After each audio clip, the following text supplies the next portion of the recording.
At ngayon punta naman po tayo mga kababayan dito sa nangyari kaninang pagpapalit ng liderato diyan po mga kababayan sa Senado. Ano po kasi grabe yung grabe yung tension kanina.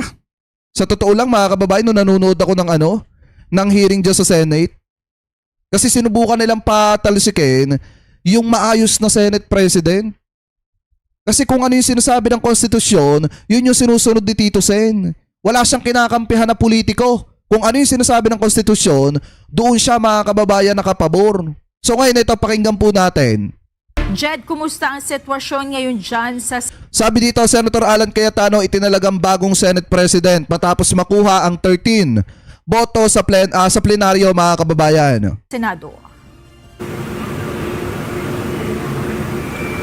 Monica, matindi nga yung tensyong nararanasan o nararamdaman dito ngayon sa Senado at medyo magulo dahil ang dami ngang nangyayari kaninang magsimula yung sesyon. Sinimulan ito ng manifestation ni Senator Alan Peter Cayetano na mayroong 13 boto para palitan yung Senate leadership. Tapos sinabi niya rin na dumating na si Senator Ronald Bato de la Rosa dito sa Senado at sinundan pa ito nung pagdating ni former Senator Trillanes na sinasabi niyang dala na nila yung International Criminal Court warrant of arrest para kay Senator De La Rosa.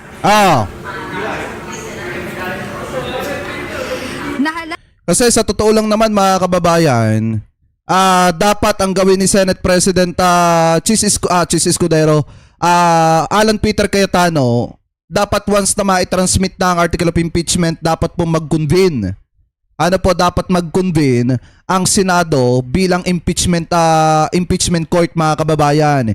Hindi pwede na ititenga po nila yung article of impeachment. Kasi pag ginawa nila yan, magagalit ng tuluyan ng taong bayan. Maniwala kayo. Kasi yung iba nga natin mga kababayan, pinapanalangin na sana i-abolish na daw itong Senado. Kasi wala naman daw pong silbi.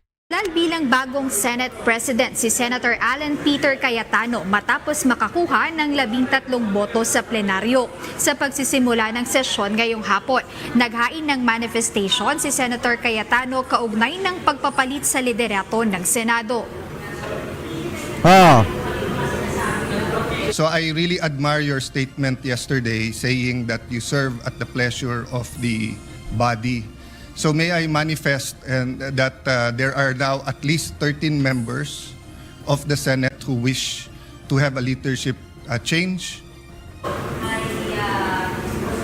Diba? Matapos ang suspensyon ng sesyon kanina. Ang pinakamasakit pa nga dyan mga kababayan, yung iba mga kasamahan ni Tito Sen sa majority, grabe no, sumama kay Alan Peter Cayetano katulad nitong sina Legarda. Diba? At saka nitong magkapatid na Villar. Yun yung pinakamatindi dyan. Nag-nominate naman si Senator Amy Marcos ng papalit na Senate President.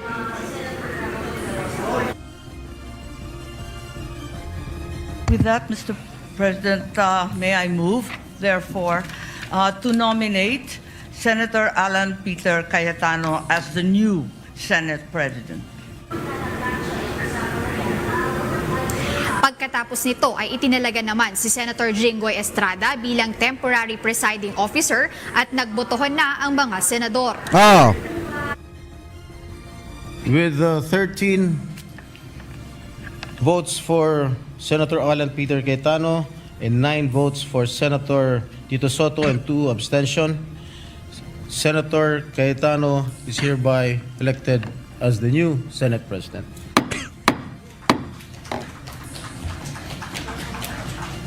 Session suspended. Grabe no. Sabi dito si Loren, doble cara pala yan. Kaya nga eh. 'Di ba? Syempre mga kababayan, kung ikaw nga naman yung nanay, kung ano yung tinatahak ng anak mo, doon ka susuporta eh. Kita nyo naman kung anong tinatahak ni Leander Lebiste. So baka kaya yung nanay niya kumampi na rin doon sa grupo ng mga DD-shit mga kababayan kasi nga, yun na rin yung tinatahak ng anak niya. Kabilang sa mga bumotong pabor kay Senator Cayetano ay sina Senator Francis Chis Escudero, Senator Joel Villanueva, Senator Amy Marcos, Senator Rodante Morcoleta, Senator Robin Padilla, kasama rin si Senator Bongo, Senator Ronald Bato de la Rosa, Senator Jinggoy Estrada at si Senator Loren Legarda at bumoto rin ito, kita nyo ha, yung mga bumoto dito mga kababayan, yung mga wala sa minority yun yung babanggitin natin. Naandi dito si Loren Legarda, Camille Villar at saka itong si Mark Villar. 'Di ba? Yan yung mga bumoto mga kababayan. Si Pia Cayetano ba nasa majority ba 'yon? O sadyan nasa minority na mga kababayan? Comment nyo nga. Kasi kung etong si Pia Cayetano nasa majority, ibig sabihin lumipat din siya sa minority. 'Di ba kasi yung mga naandi dito, si Pia Cayetano, Mark Villar at saka itong si Camille Villar at itong si Loren Legarda. Yan yung mga lumipat mga kababayan. Pabor si Senator Loren Legarda, Senator Pia Cayetano, Senator Mark Villar at Senator Camille Villar. Habang bumoto naman kay Senator Vicente Tito Soto III ay sina Senator Panfilo Ping Lacson, Senator Francis Kiko Pangilinan, Senator Risa Ontiveros, Senator Bam Aquino, Senator Raffy at Senator Erwin Tulfo, Senator Sherwin Gatchalian at Senator Lito Lapid. Habang nag-abstain naman sina Senator Joseph Victor J.V. Ejercito at Senator Juan Miguel Subiri. Ilan dapat yun? Wait nga lang, tingnan nga natin kung kakayanin. Sina Senator Joseph Victor J.V. Ejercito, Sherwin Gatchalian, Kasi ilan ba to? 1, 2, 3, 4, 5, 6, 7, 8, 9, 10. Kulang nga pala talaga mga kababayan, no?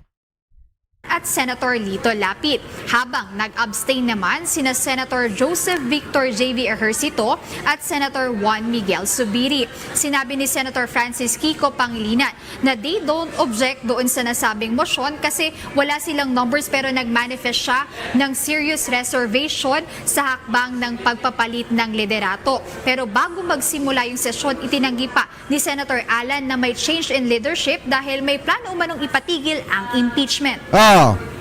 Yun naman talaga ang purpose niyan. Yun naman talaga ang purpose niyan, mga kababayan, ipatigil yung impeachment. 'Di ba? Harangin nila yung impeachment para hindi ma-impeach etong si Sara Duterte. Kaso nga lang ang problema, nasa punto na kasi mga kababayan na yung taong bayan, yung mata ng mga kababayan Pilipino po natin, nakatutok na sa impeachment trial at gustong makita ng taong bayan kung aatin ba si Sara Duterte sa mismong araw ng trial ng kanyang impeachment dyan sa Senado.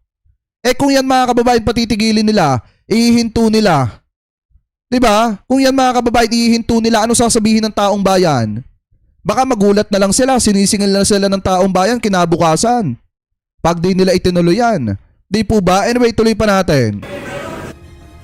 We're all praying for answers.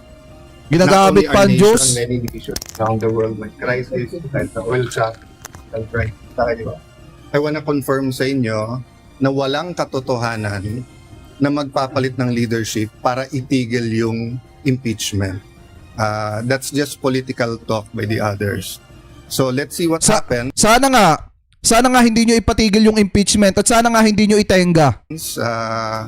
May mga consultations kami with the other members but we need to unite and we need tamang direksyon ng ating bansa. Samantala, naniniwala naman si Senator Soto na may kinalaman ang nangyari sa impeachment ni Vice President Sara Duterte. Is this because of the impeachment, sir? Yung nangyaring palitan ng liderato? Yeah, probably. Probably that's a very strong possibility.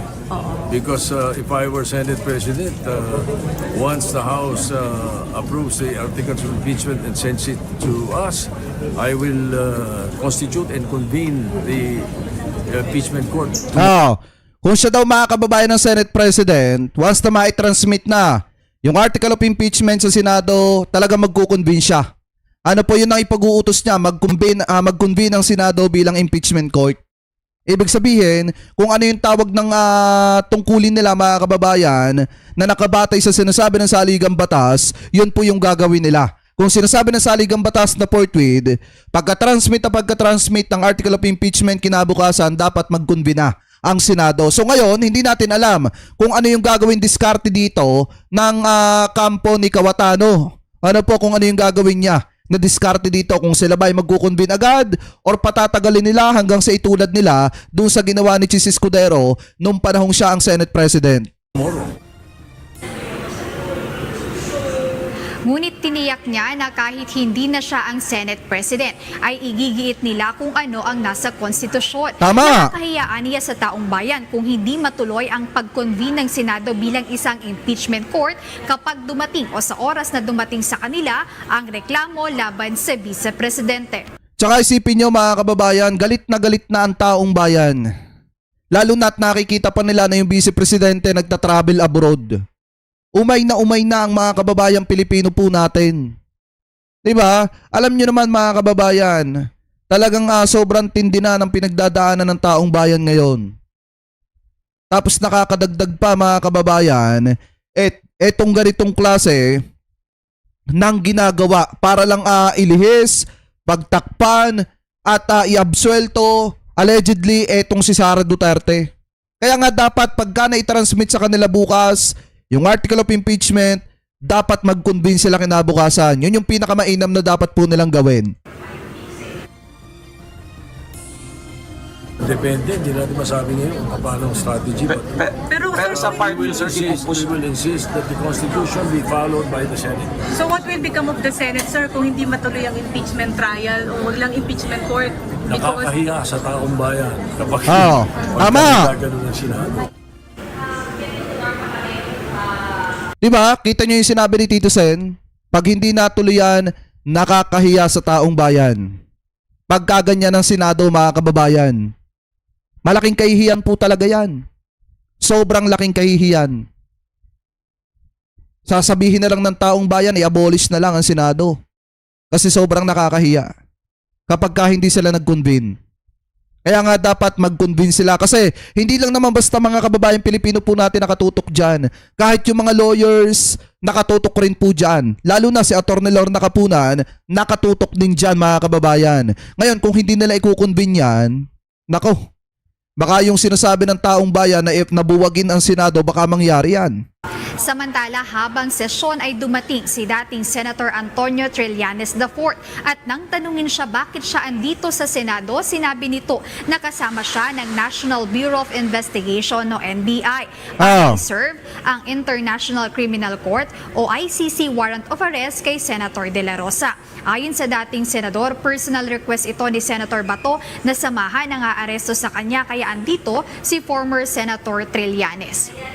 Monica, sa mga oras na ito ay nananatili sa loob ng plenaryo si Senator De La Rosa at wala pang update ko na ihain na sa kanya yung sinasabi ni Senator Trillanes na warrant of arrest na dala nila mula sa International Criminal Court. At sa kasalukuyan, nagpupulong yung mga senador habang nakasuspend yung session doon sa loob ng plenaryo. Ayan po na update mula rito sa Senado. Balik sa inyo, Monica. Ako talaga mga kababayan, suportado ko yung sinasabi ni Tito Sen na talagang sundin yung sinasabi ng saligang batas kasi nakakahiya po talaga sa taong bayan. Nakakahiya sa mamamayang Pilipino kung hindi magkukonvene ang Senado bilang impeachment court. Ano po kaya sana panindigan ni Alan Peter Cayetano yung sinasabi niya na dapat ang na hindi nila haharangin yung impeachment mga kababayan nito pong si Sara Duterte. Alam niyo sa totoo nga lang sana hindi lang sana makabalita tayo one day na yung leadership mga kababayan o secretaryship diyan po sa DILG sana magpalit na rin. At sana ang ilagay diyan si former Senator Antonio Trillanes para nang sa ganun mga kababayan may karapatan na silang habulin etong si Bato de la Rosa. Kasi sobra na yung panggagarapal na ginagawa sa mamamayang Pilipino. Di po ba? Lalo na yung may mga ganito pa nakikita ninyo. Ayos na sana ang takbo ng Senado ngayon eh. Kahit papaano mga kababayan, si Tito Sen, napakataas ng tingin ng mga kababayang Pilipino po natin sa Senado. Ngayon, ang Senado papunta na naman sa lusak. Tingnan nyo, sa mga susunod na araw, buwan, maniwala kayo sa akin, papunta sa lusak yan. Kaya nga dapat sa totoo lang mga kababayan, kung tatanungin, much better kung si Tito Sen pa rin ang Senate President kasi may respeto ang taong bayan sa Senado pag si Tito Sen. Ano po? So kayo, mga kababayan, kung kayo po ang tatanungin, ano po masasabi ninyo? Hingil po dito sa mga topic na ito na tinalakay po natin. Comment below na lamang po kung ano po ang comment at opinion po ninyo. Hingil po dito sa mga topic na ito na hinimay po natin mga kababayan.